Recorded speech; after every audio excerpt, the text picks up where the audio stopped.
Le dimanche 6 avril 2025 a été une journée marquée par des rassemblements politiques et des discours passionnés, avec deux événements principaux à Paris. Le meeting en soutien à Marine Le Pen, organisé par le Rassemblement national, RN, et la contre-manifestation de la gauche, principalement menée par la France insoumise, LFI, et les écologistes pour défendre l'état de droit et protester contre l'extrême droite. Ces rassemblements ont été déclenchés après la condamnation de Marine Le Pen dans le cadre de l'affaire des assistants parlementaires européens du RN, qui a divisé le pays et intensifié les tensions politiques à l'approche de l'élection présidentielle de 2027.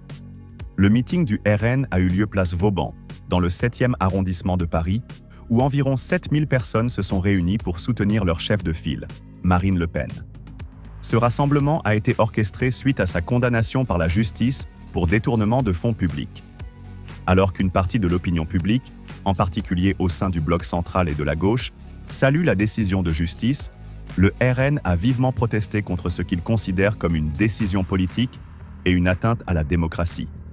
Jordan Bardella, président du RN, a pris la parole et a dénoncé une attaque en règle contre Marine Le Pen, qualifiant la condamnation de procès politique. Il a assuré que la justice était instrumentalisée par le pouvoir en place pour tenter de faire taire une voix montante dans la politique française.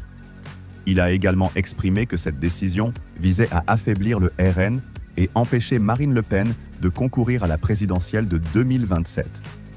Il a répété plusieurs fois que, malgré la condamnation, Marine Le Pen restait présumée innocente jusqu'à épuisement des voies de recours.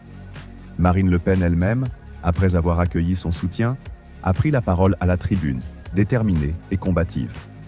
Elle a insisté sur le caractère historique de sa condamnation, qu'elle a interprétée comme une tentative d'érosion des institutions et de l'état de droit. Elle a comparé sa situation à celle de figures historiques comme Martin Luther King, en soulignant qu'elle mènerait un combat pacifique et démocratique pour la défense des droits civiques des Français. Elle a aussi mis en cause la partialité de la justice, notamment en critiquant le choix d'une magistrate syndiquée pour juger son dossier, et a dénoncé une ingérence politique dans le processus judiciaire. Les tensions sont montées lorsque des militantes des Femen ont perturbé le meeting en appelant à l'inéligibilité à perpétuité de Marine Le Pen. Ces interruptions ont été rapidement évacuées par les services de sécurité du RN, mais elles ont symbolisé le climat de division et de polarisation autour de cette affaire. D'un autre côté, place de la République, la gauche se rassemblait en soutien à la justice et à l'état de droit, avec environ 5000 personnes présentes.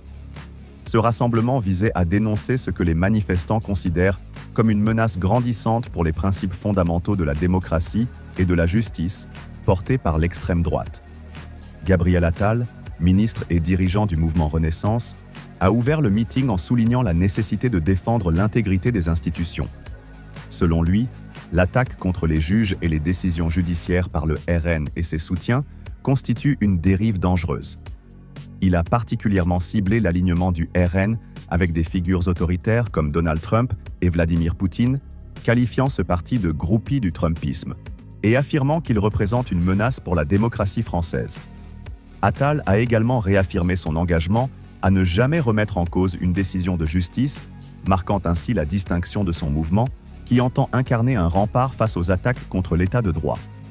Elisabeth Borne, présente lors du meeting de Renaissance à Saint-Denis, a également critiqué le RN, en qualifiant l'attitude du parti d'une attaque systématique contre l'état de droit et les institutions démocratiques françaises. Selon elle, certains partis d'extrême droite cherchent à imposer des idéologies autoritaires importées des États-Unis ou de l'Est européen, remettant en question le modèle démocratique de la France.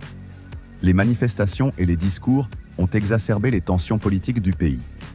D'un côté, le RN accuse le pouvoir en place d'utiliser la justice pour faire taire une opposition qui monte en popularité, notamment à l'approche de l'élection présidentielle de 2027.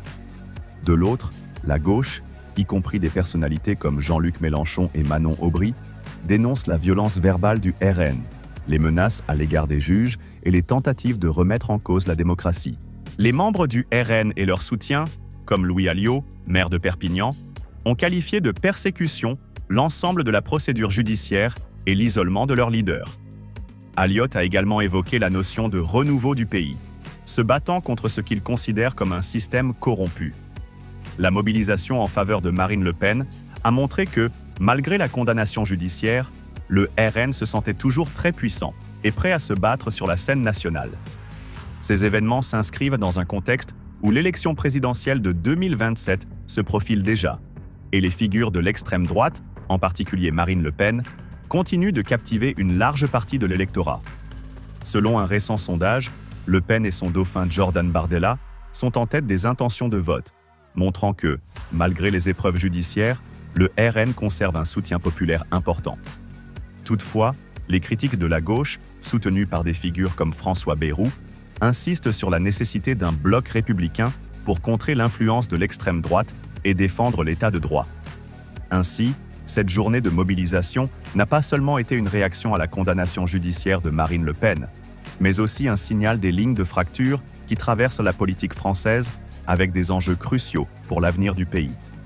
Le RN s'affiche toujours comme un acteur majeur du paysage politique, et la gauche, tout en continuant de dénoncer les dérives du parti, cherche à s'unir autour de la défense des valeurs républicaines.